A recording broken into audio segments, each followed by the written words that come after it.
Hi everyone, welcome back to my YouTube channel. My name है सुशील ठाकुर और आज हम बात करने जा रहे हैं कोडिंग डिकोडिंग के टाइप 3 जो कि है नंबर या सिंबल कोडिंग का पार्ट 2। तो आइए शुरू करते हैं। क्वेश्चन नंबर फर्स्ट है, यदि एक निश्चित कोड में रेन को $8 %6 और मोर को 7 हैज 8 लिखा जाता है तो उस कोड में रिमेन को कैसे लिखा जाएगा। तो जो जो चीज़ हमारे पास दी हुई होती है उसको हम लिख लेंगे, जिससे कि हमें क्या है उनकी कोडिंग का जो है वो पता लग जाए। जैसे आर 8 पे आता है, ए के लिए डॉलर साइन दिया हुआ है, आई के लिए परसेंटेज साइन दिया हुआ है, एन जो है वो 6 दिया हुआ है एन के लिए।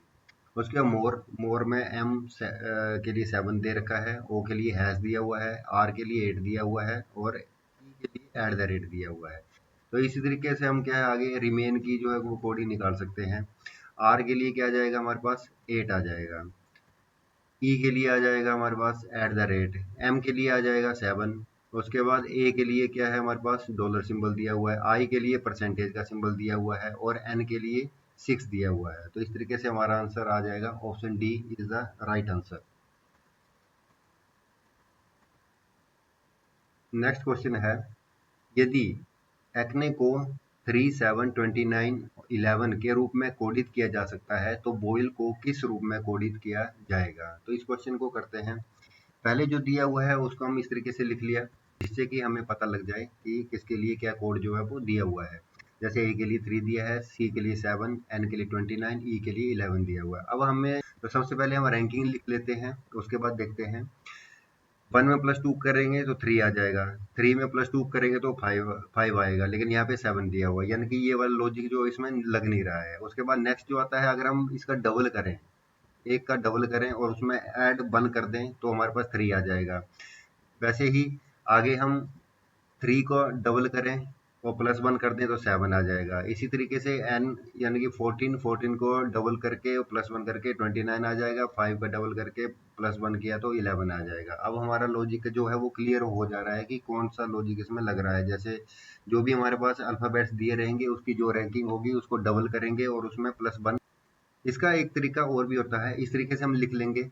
ए के लिए क्या दिया हुआ है 3 दिया हुआ है हमारे पास, ठीक है, तो 3 लिख लिया। उसके बाद सी के लिए कितना दिया हुआ है 7 दिया हुआ है हमारे पास, ठीक है।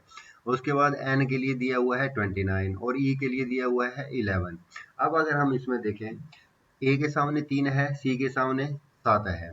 अब दोनों के बीच में एक अल्फ़ाबेट जो है उसका गैप है, तो यानी कि इसको अगर हम 2 हिस्सों में डिवाइड कर दें, बीच में कितने का गैप है 4 का, तो यहाँ पे कितने का 2-2 के गैप पे हमारे पास आ जाएगा। जैसे 3 और 2 आ जाएगा 5, उसके बाद 5 + 2 7 हो जाएगा। इस तरीके से हमारा जो है आगे आ सकता है।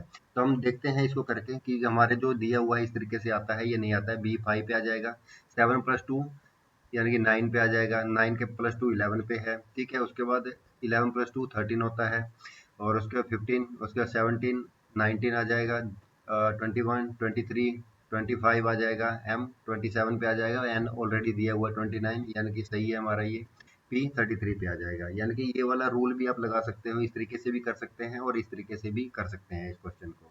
तो आइए करते हैं क्वेश्चन को।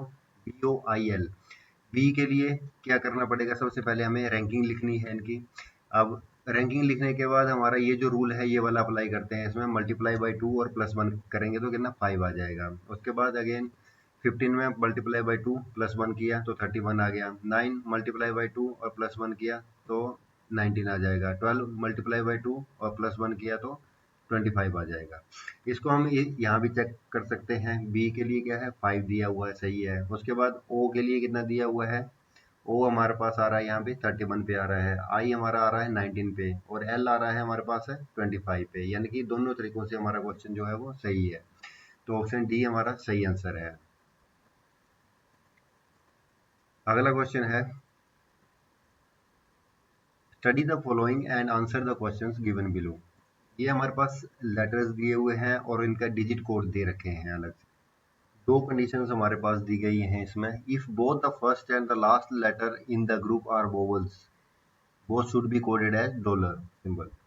यदि जो भी हमारे पास वर्ड दिया होगा उसमें पहला और अंतिम दोनों वोवल्स होंगे तो दोनों को डॉलर के रूप में कोडित किया जाना चाहिए वहां पे। और दूसरा है, if both the first and the last letters in the group are consonant, both should be coded as hash. यदि समूह में पहला और अंतिम दोनों कॉन्सोनेंट दिए हुए हैं तो दोनों को हैज के रूप में कोडित किया जाना चाहिए वहां पे। इन दोनों कंडीशंस को ध्यान में रखते हुए ही हमें क्वेश्चन करने होंगे आगे। ठीक है, तो आइए अगला क्वेश्चन करते हैं। पहला जैसे RBUKAE, अब इसमें क्या है, पहला जो है हमारे पास दिया हुआ है कॉन्सोनेंट है और लास्ट वाला जो है वो वोवल है। इस टाइप की कंडीशन क्या है, इसमें कहीं भी हमें बताई नहीं गई है कि इस कंडीशन में क्या करना है, तो हम इसको हम डायरेक्ट कोडिंग ही दे देंगे इसकी, जो हमारे पास यहाँ पे दी हुई है कोडिंग।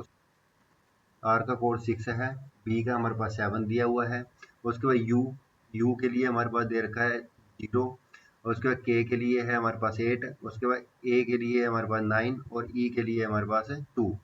तो इस तरीके से हमारा बी ऑप्शन जो है वो सही आंसर होगा।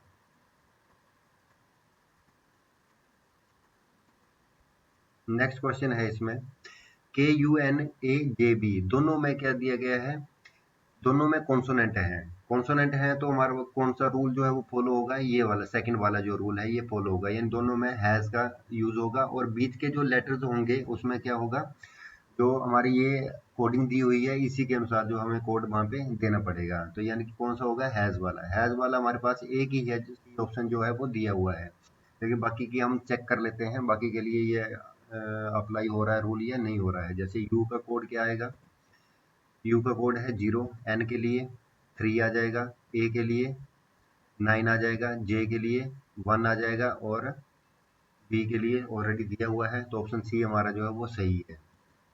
अगला क्वेश्चन है, इसमें हमारे पास क्या है, पहला और लास्ट लेटर जो है वो वोवल्स हैं, वोवल्स दिए हुए हैं तो डॉलर सिंबल का यूज होगा फर्स्ट और लास्ट में, तो एक ही ऑप्शन है बी वाला। बाकी भी हम चेक कर लेते हैं। बी के लिए क्या आएगा, बी के लिए 7 है, उसके बाद एन के लिए 3 आएगा, ए के लिए 9 आएगा, पी के लिए 5 आएगा, यानी कि ये 7 3 9 5, हमारे पास ऑप्शन बी जो है वो सही आंसर है। अब क्या है, अगला क्वेश्चन जो है ये प्रैक्टिस के लिए है। इसमें भी जो है लेटर्स दिए हुए हैं और उनके डिजिट दिए हुए हैं इसमें, तो इसको क्वेश्चन को सोल्व करने के लिए एक कंडीशन दी हुई है। इसमें क्या लिखा हुआ है, if any vowel is not in the beginning और last it is coded as 6।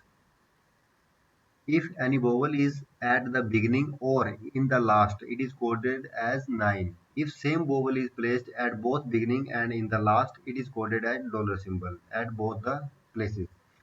अब इसमें क्या है, यदि कोई क्या वोवल आरंभ या अंत में नहीं है तो इसे 6 के रूप में कोडित करना है, और यदि कोई स्वर आरंभ या अंत में है यानी कि दोनों में से एक भी जगह पर है तो इसे 9 के रूप में कोडित किया जाना चाहिए। और यदि एक ही स्वर आरंभ और अंतिम दोनों स्थानों पर आता है, सेम रिपीट हो रहा है, स्टार्ट में भी, स्टार्टिंग में भी और लास्ट में भी, तो इसे दोनों स्थानों पर डॉलर सिंबल के रूप में कोडित किया जाता है। तो इसके आधार पर कुछ क्वेश्चंस हैं, इनके आंसर आप कमेंट बॉक्स में बताएं। वीडियो अच्छी लगी हो तो लाइक, सब्सक्राइब और शेयर जरूर करें। Thank you.